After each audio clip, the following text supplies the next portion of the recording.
lo paramos y lo que vamos a ver son algunas cuestiones prácticas muy cortitas de cómo instalar los colectores en los techos, dependiendo de la orientación de los techos, de cuál es la inclinación que le tenemos que dar al colector y cuál es la separación si es que vamos a instalar más de un colector, ¿sí? Son temas como cortitos, pero bien importantes. Entonces, siempre hemos dicho, y nosotros desde el INENCO siempre decimos que cuando nosotros diseñamos una vivienda, es muy interesante si pudiéramos aprovechar en la etapa de diseño con el arquitecto, con el ingeniero que esté diseñando, para ya incluir las cuestiones de las energías renovables, ¿sí? Si vamos a tener colectores solares de agua, calentadores de agua o calentadores de aire, intentar desde un principio incluirlos de forma tal que las pendientes, por ejemplo, de los techos y las orientaciones de los techos ya estén un poquito pensadas en función del equipamiento que uno va a utilizar. Esta sería la situación ideal, poder hacer esta implementación y esta complementación entre ambas cosas. Pero no siempre es posible y en la mayoría de los casos que trabajar, lo que les va a pasar es que van a tener que ir a instalar a una vivienda que ya tiene techos con ciertos materiales, con ciertas estructuras, que ya tiene ciertas orientaciones, y entonces van a tener que definir ustedes cuáles son los lugares, digamos, mejores para hacer la instalación de los colectores, ¿sí?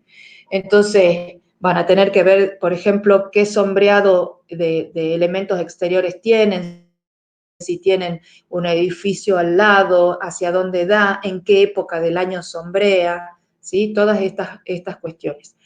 Y una vez que uno define, bueno, la mejor orientación es esta, el techo o la terraza o el lugar donde lo voy a poner es este, entonces también tenemos que mirar la cuestión del viento, que puede parecer una cuestión menor, pero que en realidad no lo es, porque el viento ejerce una fuerza muy grande sobre la superficie del colector, sobre todo porque los colectores, sobre todo los colectores planos, tienen superficies de por lo menos 2 metros cuadrados, entonces si el viento es muy fuerte en determinados momentos del año, puede levantar ese colector y hacerlo volcar, caer, o que se mueva de su lugar. Entonces hay que tener cuidado con eso. Entonces, les decía que la fuerza del viento F se define como la presión P por el área A por el seno de beta, en donde este beta es el ángulo que se forma entre la dirección del viento y la normal a la superficie que yo esté analizando, para cualquier superficie, ¿sí? Cualquier superficie plana. Entonces, si el viento, por ejemplo, viene justo de frente, tenemos un cierto ángulo. Y si viene de costadito al colector, tenemos otro ángulo, ¿sí?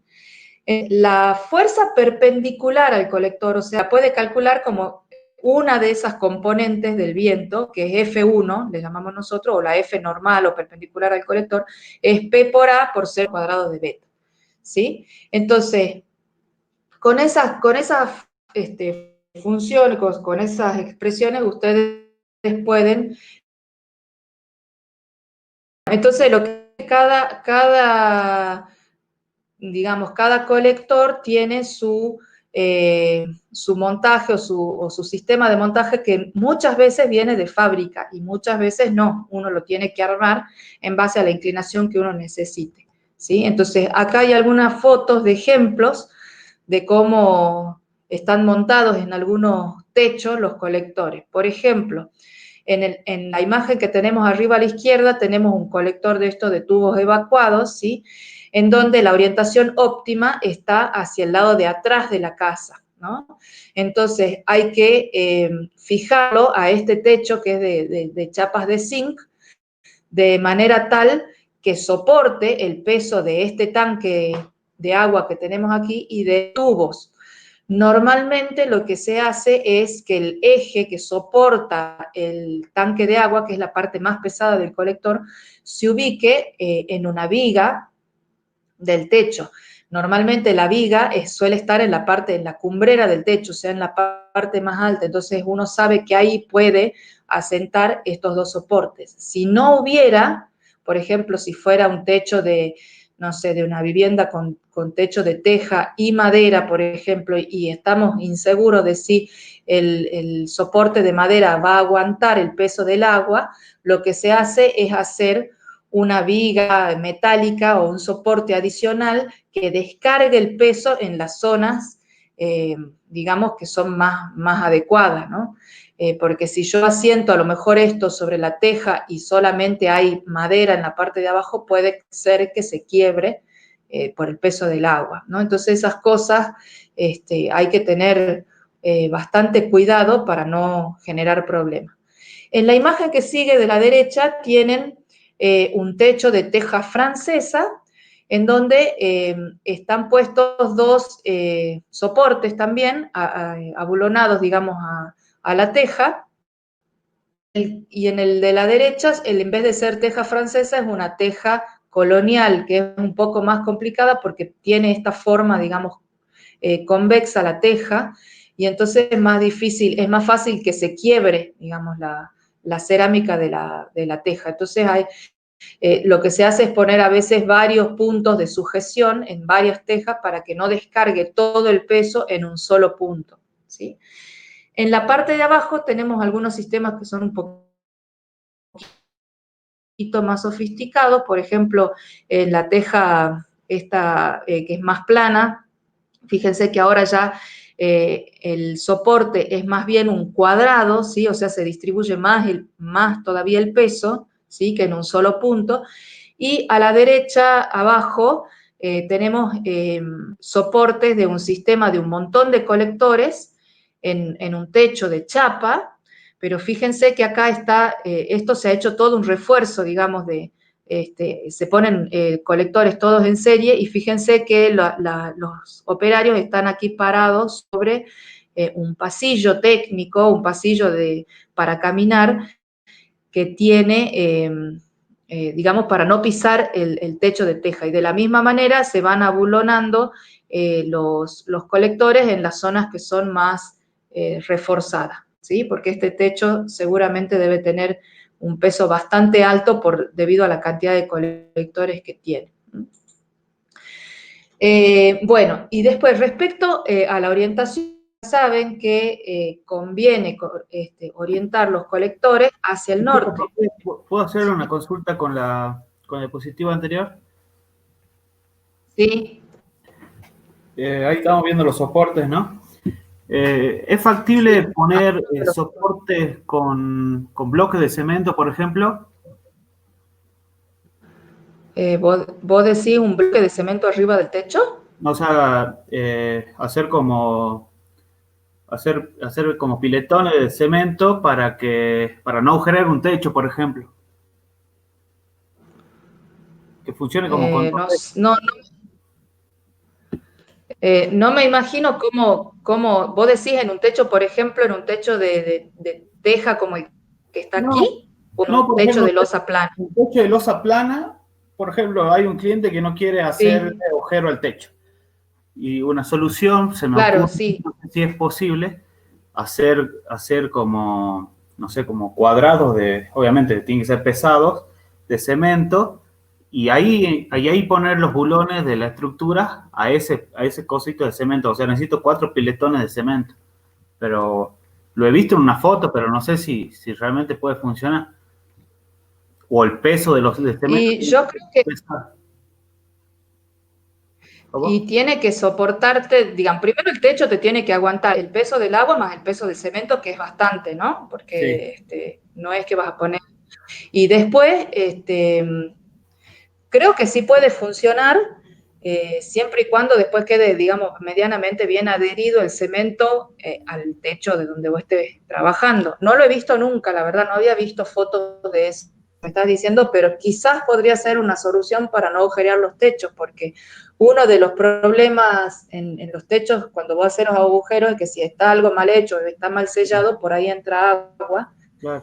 y el dueño te puede llegar a odiar si se mete agua después de una lluvia digamos, por un trabajo mal hecho, ¿no es cierto? Sí. Entonces, está interesante, pero no es siempre aplicable. Hay que ver en dónde se puede, por ejemplo, en estos techos de tejas, no, vos no podés agregar ningún cubo de cemento, digamos, imposible, ¿no es cierto? Eso tendría que ser más bien para tipo una terraza o un techo de losa, por ejemplo, en donde vos puedas hacer una cosa de ese tipo, ¿sí?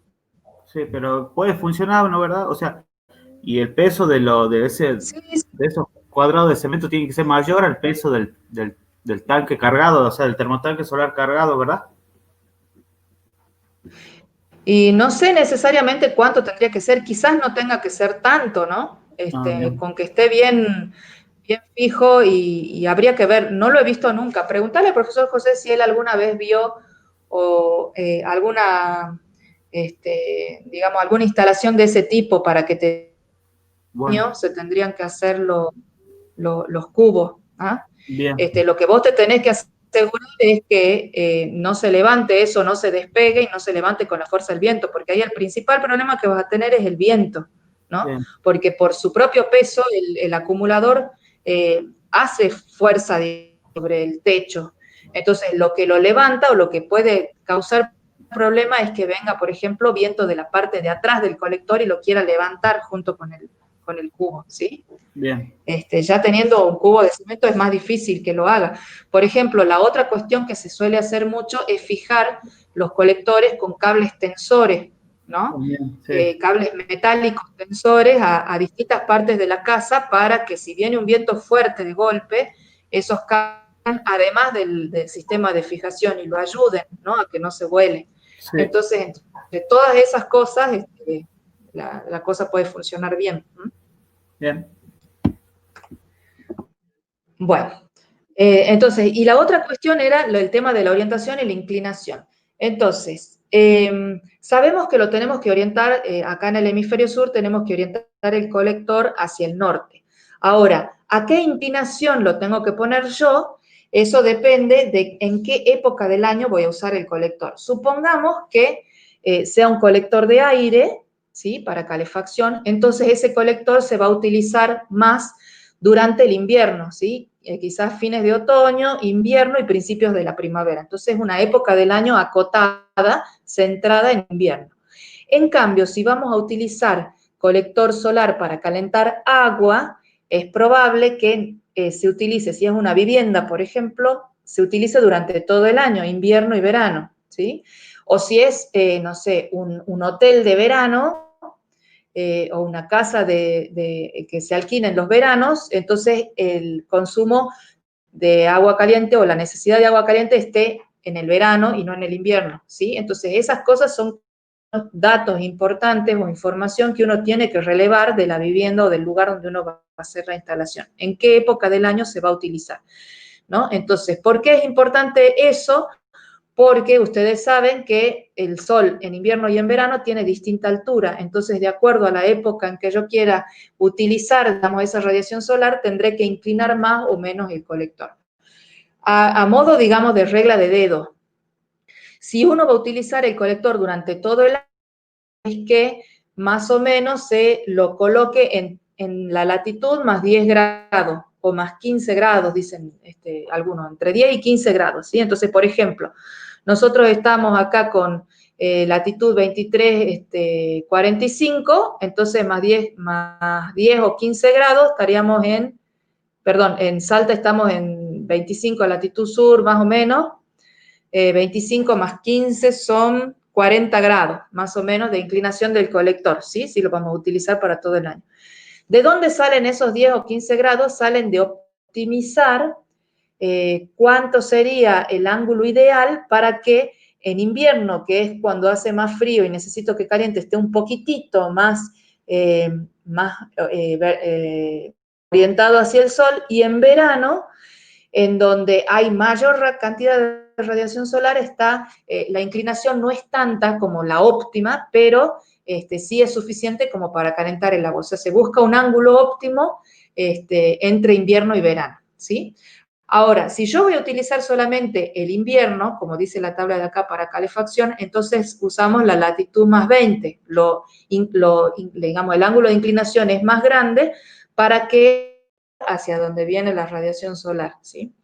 Y en verano, por ejemplo, para piletas o para hoteles, es la latitud menos 5 grados. Obviamente, todo esto que yo estoy poniendo acá son, digamos, valores que están más bien como una regla de dedos, ¿sí? Después, en cada lugar uno podría hacer un estudio con el geosol como más específico, mes por mes, para determinar cuál es el ángulo de orientación que me maximiza la radiación y ponerlo a ese ángulo, ¿sí? Pero si yo a priori no tuviera y tuviera que tomar una decisión, estos ángulos son como los que más se utilizan, ¿sí? La latitud más 10 o 15 durante todo el año, en invierno un poco más vertical, o sea, más 20 grados, y en verano un poco más horizontal, o sea, menos 5 grados, ¿sí? La otra cuestión, además de la pendiente del colector, es el tema de la sombra. Y esto tiene importancia cuando yo voy a utilizar varios colectores, digamos, en serie, ¿sí? Entonces, y también cuando tengo alrededor un elemento que está sombreando del que no puedo prescindir, ¿sí? O sea, que sí o sí yo tengo que poner ahí mi colector y en algún momento del año un árbol o una parte del edificio me está dando sombra sobre el colector. Lo que se sugiere es que de la superficie útil del colector no sea más del 5% lo que se sombree, ¿sí? Porque si llegan, por ejemplo, al 20%, el colector ya prácticamente no está funcionando, ya es ineficiente, ¿sí? Entonces, que no sea más del 5% de toda la superficie del colector la que recibe ciertos momentos del día, ¿sí?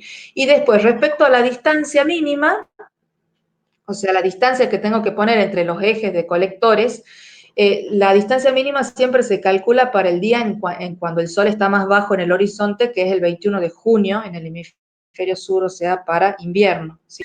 Entonces, para el 21 de junio, la altura solar se calcula la fórmula que tienen en la caja amarilla, 90 menos la latitud menos 23,5, ¿sí?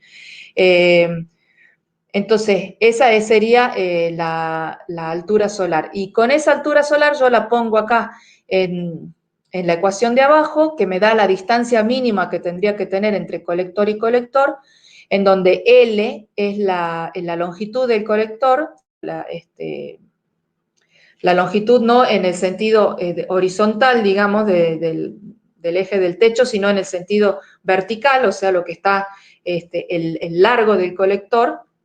Seno de beta es el seno de la inclinación, alfa S es la altura solar, y le calculamos la tangente y la coseno, y con esta fórmula, que ustedes la van a aplicar en el práctico, podemos calcular cuál es la distancia mínima que tiene que haber entre colector y colector, ¿sí? Entonces, con esta fórmula, si yo la respeto, digamos, y le pongo, ustedes saben que este valor me va a dar la mínima, pero lo que se hace por las dudas y por cualquier cuestión, digamos, de mal cálculo de ángulos o cuestiones de instalación, lo que se hace es agregar un factor de seguridad, digamos, que dice que si multiplicamos esta distancia mínima y le calculamos un 25% más y usamos esa separación, bueno, estamos seguros de que los colectores no se van a sombrear entre sí, ¿sí? Esta ecuación que está acá arriba es cuando el techo es plano, ¿sí? O sea que el beta se mide entre la superficie del techo y el ángulo del colector. En cambio, cuando el techo está inclinado, un ángulo beta 1, la ecuación es la misma de la de arriba, solamente que, bueno, ahora se utiliza la diferencia beta menos beta 1, ¿sí? Alfa sigma más beta 1 y alfa sigma menos beta 1 para calcular la distancia mínima. En el práctico ustedes van a tener, digamos, que utilizar estas ecuaciones para hacer los cálculos de a qué distancia tienen que separar sus colectores.